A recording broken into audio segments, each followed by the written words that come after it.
Veterans Radio. This is Veterans Radio. Good day. I'm Jim Fausone. I'm the officer of the deck today here on Veterans Radio, and thanks for joining us. We've got some interesting stories for you. We always want to remind you you can find more about Veterans Radio at its Facebook site or at the web, veteransradio.org, where we're on the web 24/7. You can find a lot of our podcasts there as well. We post new ones every Tuesday, so you can get a new story, a new interview, something you didn't know before by going to veteransradio.org. And before we get started, we want to thank our sponsors. First up, we want to thank National Veteran Business Development Council, nvbdc.org.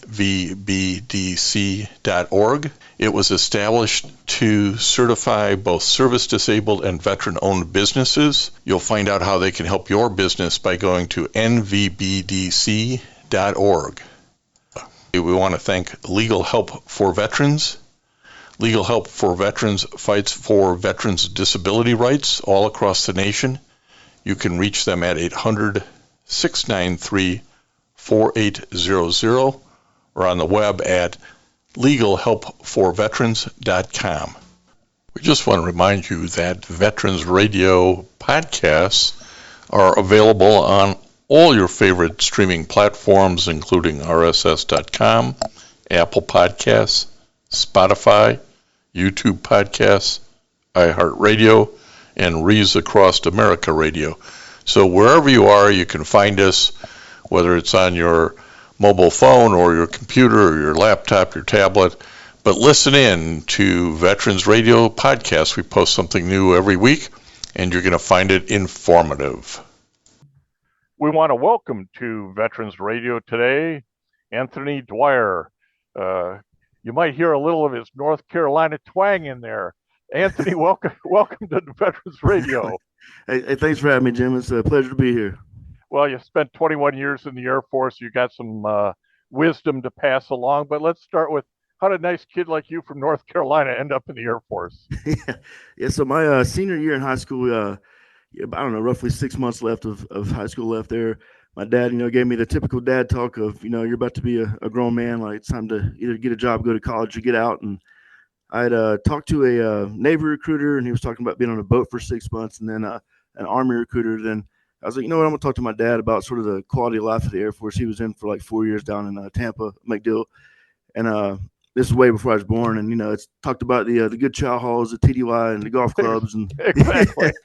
yeah, stuff like that, right? And so I was like, yeah, I'm going to do the Air Force. And I was on the delayed enlistment program for, about that 6 months. And, July 18th of 2000, there I was on my flight to San Antonio, Texas, to basic training.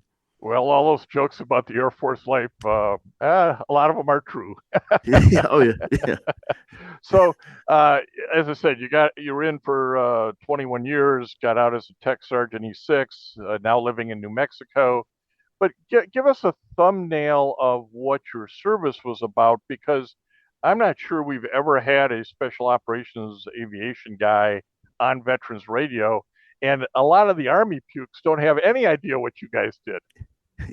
Yeah. So I was a special missions aviator, and I flew in started out flying on there in 2010. It was about midway through my career I started flying. But the 16th Special Operations Squadron on the AC-130 gunship, the H model Spectre gunship. And that the mission of the gunship as a whole is to provide that close air support for your unconventional forces. I like to call them super ninjas. Give them that close air support, and then also flew on the HA-60G Pave Hawk there for about 4 or 5 years out at Moody Air Force Base as a the 41st Rescue Squadron as a SMAW.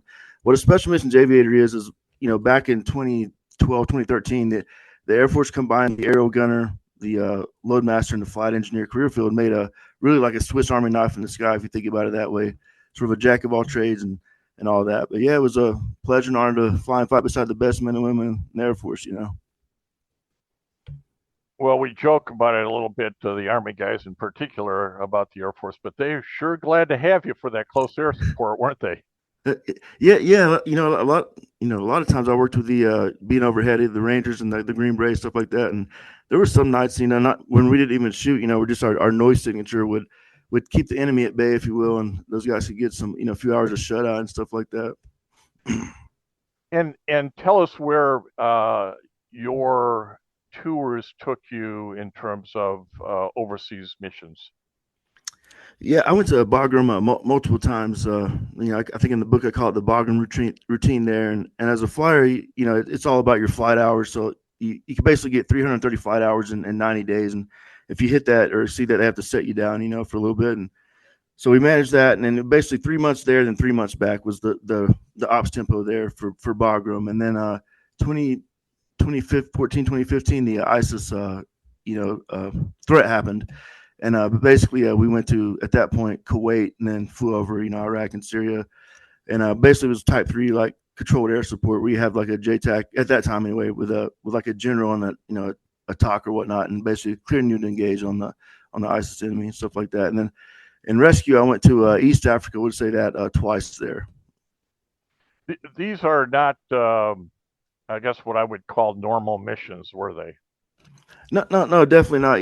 I tell people there's really two types of AC-130 gunship missions where so back to even in 2011, believe it or not, we had pagers, man, and like they would, page us as in like an alert type thing, and it would either one let you know you had troops in contact, so you had to launch within like I think it was like 15 to 30 minutes to be off the ground, and then you had the other ones which would basically like there's like direct action stuff going on the ground, like you could have SEALs kicking doors down, Green Berets doing FID type stuff, and yeah, so there's basically that two types of missions, and one thing I always loved about whether I should or not shouldn't, these are all jobs you really don't have to do, but at the end of the day, like there'd be ticks, where those guys been shot at all day, and we would get like miles away and start picking the enemy up with our sensors, and they just run like bees, hearing the four fans of freedom there, and they knew at that point, it's over for them. So it was to be that relevant, or that sense of relevance, I guess, as far as a gunship guys, that was my whole why all those years, and making sure those guys got home to their family. That was everything to me. Yeah, that close air support, and in both of those instances, whether it's Afghanistan, Africa, Iraq, the Air Force has air superiority. You want to talk about that a little bit? Yeah. As far as like the air to air stuff, no one's really gonna test us, at least not in that environment. Even in near peer, I'd argue that they wouldn't even stand a smidge of a chance with us. You know what I mean? And as far as the close air support, there's a few kings there. There's the AC-130 gunship, and then the A-10, and then sometimes even the Apache. Well, all that combat experience, so while you're up in the air, you're not down on the ground. It still has an impact on the airman who's supplying that support and knowing what's going on in the ground. How did you internalize that situation? Yeah. So I always say it's not what you do in flying in life that haunts you, it's what you don't do. And on the I was on a CASEVAC mission when I was on rescue helicopters in East Africa. There, I think it was 8 June of 2018, and we got to see the best side of combat search and rescue that day, where we got to save 5 lives, and then one Eagle, one American. When we got back on the operating table, he passed away. So that one sticks with you, and I'd be lying if I didn't say if I wasn't still dealing with that. But I was able to get through USOCOM like a prolonged exposure therapy with a psychiatrist, and part of that, what that means really is you're getting comfortable being uncomfortable, telling your story, sort of like we're doing right here, and you write that story out over and over and over, and which really led to the book, because she's like, you should tell your story. Someone's told me that 100 times, and I never did. But once I got out and that the dust settles, I was like, what, maybe someone could get help if they read this, and that, to me, that's what it was all about, just paying it forward, and also to show the rest of America this is what goes on when you're sleeping. Well, and I think that's part of it is there's all kinds of ways to kind of get yourself through this. And not everything works for everybody. Talk a little bit about, sort of, and I'm only asking you to do this not because I'm, want to deal in tragedy here, but I want to deal in reality. And there'll be a lot of family members and veterans listening in on Veterans Radio who don't maybe understand the lows and where you were at, and then how it takes a few attempts to get out, right? I mean, you don't transition through this in a weekend. So tell us about the journey. Yeah, so I went back to gunships for my or AC-130s for my last 2 years here at Cannon Air Force Base, and I wanted to deploy on my 20-year mark was July 18th of 2020. That was my 20-year mark, and went to Iraq there, and I remember it was so slow, and we didn't really shoot at all for those 90 days at that point, and I just remember thinking like I could see the end of it, being near of my career. I'm at 20 years, that sense of purpose, that sense of my identity felt like it was gone, and I got back and I hit the retirement button, and in that whole year time frame, I really developed a really bad drinking problem. To be honest with you, what started as a weekend drinking habit turned into like at least a pint a night, and so my wife basically gave me the ultimatum of like, hey, like it's either the bottle or me and your daughter, and I'm thank God and very thankful that God led me to choose my family at that point, and so she was like, you need to get help, and some other people sort of noticed it as well, and I went and got help, and that's when I saw the psychiatrist and started that journey. And then what would happen, every time I wanted to drink, I'd pick up a pen and I'd write something down, and wake up in the morning and try to make the sense of this sort of Charlotte's web, web of emotional words, and just make sense of 2 decades of war, all those feelings. So it's therapeutic in the way if you just bleed it on the page, get it out, because a lot of people have the similar struggle, that sense of identity, a sense of relevance, when that's gone. And a lot of guys face that same problem, and the family says it's us or them. Again, not maybe a switch you can flip like a light, and right. You decide right away you're going to transition. You're going to stop doing whatever the addictive or detrimental activity is. When she gave you the ultimatum, did it take you a while to say, I'm there, or was it a lightning bolt and you were able to flip that switch? Yeah, there was a couple of times where I fell off the wagon, if you will, but just a handful of times, and then I'd realized that there was a spiritual side to this as well, and I'd prayed and prayed and prayed, and I had a very most important conversation I ever had is the one I had with Jesus and myself that night, is the way I look at it, and that's when I truly got the the courage and just the willpower just to put that bottle down and to face my demons head on. It's and there's a lot of folks who talk about the moral injury that veterans in combat experience as they think about who am I taking out? Why did the guy next to me have this accident, or this get in the way of the bullet, and I was just nearby, or the grenade, or whatever it might be. So there is this moral component to the injury, and that's sort of the spiritual aspect that you're talking about.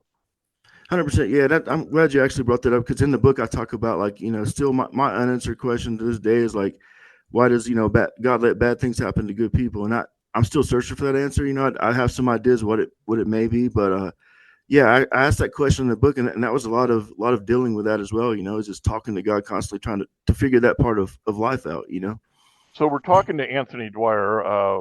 He's a Air Force veteran, did his 20 years, was with Special Operations, Aviation, close air support. But one of the things he probably never thought he'd put on his resume when he was growing up in the Appalachian Mountains of North Carolina is author. Yeah. So you have out now a memoir called Moonchild: A Warrior's Reckoning with War, Addiction, and Purpose. You've kind of mentioned, hey, I started writing stuff to sort of bleed on the page as therapy. Talk a little bit, writing a book's not easy. Putting yourself out there is not easy. Tell us a little bit about that aspect of the journey. Yeah, and my friends always joke with me that North Carolina education, Appalachia. I still probably reading right on a 5th grade level somehow. I have a book, but yeah. So I'm surprised as you are about that, but yeah. So basically, when I started writing all these things together and get, let me back up a little bit. So there's a point in the Air Force where you're applying for like a DD-214, right? And you walk out this personnelist type flight, this office, and often in that office, when you leave, you look back at there's no door handle on the other side of that door. So it was sort of symbolic, like man, I can leave, but I could never really get back into this machine that keeps going, and so that was sort of, I was dealing with that as well, and like I said, every time that these thoughts would come in my mind, these these bad thoughts, these sad thoughts, whatever the case was. I would write them down, whether it's like Eminem with a napkin next to my nightstand, something like that, or whatever I had. And then finally I got the courage to reach out to an editor. She's actually a war journalist, Holly McKay, and through LinkedIn. And then as soon as I did that, she responded like right away. I remember I was in Walmart and she responded, and I'm texting, and we set up a phone call, and she's like, yeah, she's like, I'll do the editing for you. And really, she did a really good job of pulling those words out of me and giving my words, just painting that picture with my words and giving my words teeth is what I like to say. And she in turn recommended a publisher, Robbie Grayson, that did like the hardware of the book, if you will. And between that time frame, next thing you know, I have a book. Well, they say everybody's got a story, and I think that's probably true. Some are forged into fire, which yours certainly is. And I think that the title of this is really interesting because it's reckoning with war, which we've, kind of maybe can all understand. Addiction, maybe we can all understand how that comes about. And purpose. That's an interesting ad. Talk about why finding a new purpose after leaving the military, which was so clearly the purpose for 20 years. Tell us about that battle. Yeah, so and the purpose and the title even itself, like Moonchild, a lot of people ask me about that, and to me the moon's really symbolic. For example, flying an AC-130, it was often my lighthouse, and it would highlight the terrain with NVGs and stuff like that, and and there's these moments when everything's going against you, right? And it could be the weather, the system, the emergency procedures, all the communications, everything, and I realized that that's the day where like you don't get to fall, you get to rise, and that to me that moon burns the brightest on the darkest nights, and that's when you get to really find a lot out about yourself, so it's the moon's always meant that symbolically a lot to me. And expand on this though in terms of that purpose you had to go find. Yeah, so like I said, when you leave, that sense of purpose, all that hits you like a tidal wave. Your sense of identity, your relevance is gone. Like I'm not going to be able to fly anymore, and make sure these guys get home to their family on the gunship and stuff like that. And so I was like, okay, well, right now I'm finding the legacy to be to find those those moments in the calm with the family and the norm things of life. That's to me, that's legacy now. That's my new purpose, being the best dad I could be, husband I could be, best author I could be, best friend I could be to someone. It's easy to say that out loud, and it makes sense when you say it out loud, but it's harder to live it, isn't it? It really is. Yeah. And it's, at the end of the day, I can either pick up my phone when someone calls or I can't, and when these, it's happened before, I've actually recently talked to the guy off the ledge. Unfortunately, I had to do that, but he's a better place for it now. So it's definitely hits you, and those moments happen. Paying it forward, and God will definitely give you that chance. Well, and part of this is that veterans ethos, where hey, I had your back over there, I'm going to have your back over here, but it does take reaching out. It does take answering the phone, doesn't it? 100%. Yeah, and I always tell people like as far as veterans go, like we know each other really well, right? Especially the ones we served with, and there's a difference between, hey, how's it going, man? Or like, hey, how are you doing really, man? Because we know each other's emotions. We know the looks on our faces. What, you know each other that much. And usually when you're writing a book of some sort, you've got an audience in mind. When you were writing Moonchild, A Warrior's Reckoning with the War, Addiction, and Purpose, and maybe your editor say, hey, you got to get a little more focused on the audience. What audience were you writing to?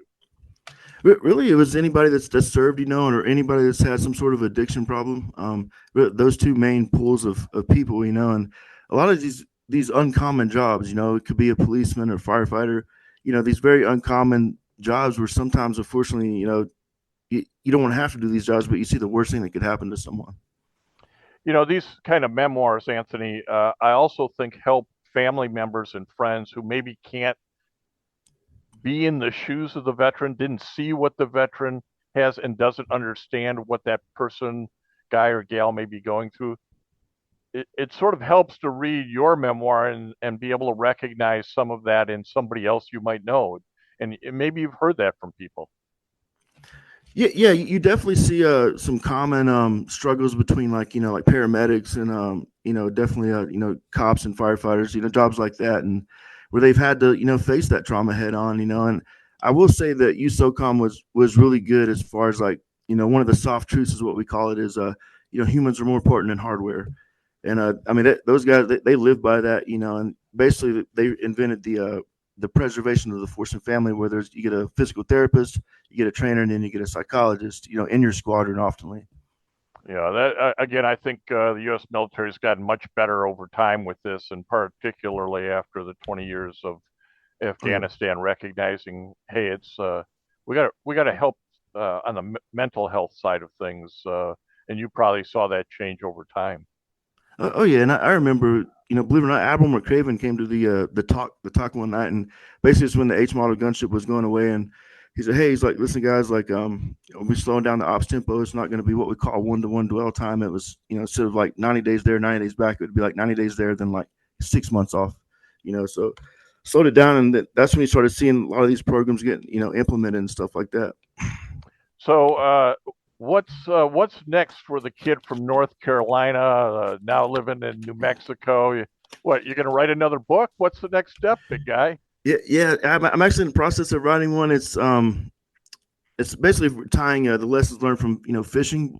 Believe it or not, fireflies. Like back home, we have a lot of lightning bugs, and then fishing and flying. So all those three lessons, those three areas of lessons, and then tie them into one and try to be as poetic as I can with it, I guess. So, and also, secondly, I'm inventing an app where basically you speak into this app, and with AI like type companion stuff, like it's going to soft edit what the veteran or first responder reads into it, and then they would have the option to either get it edited and published for either, if not free, then very cheap cost. So put it to the state, and we'll see if this nonprofit gets stood up. So well, that's great. Again, it's purpose along with the family, beyond the family, gives you additional purpose.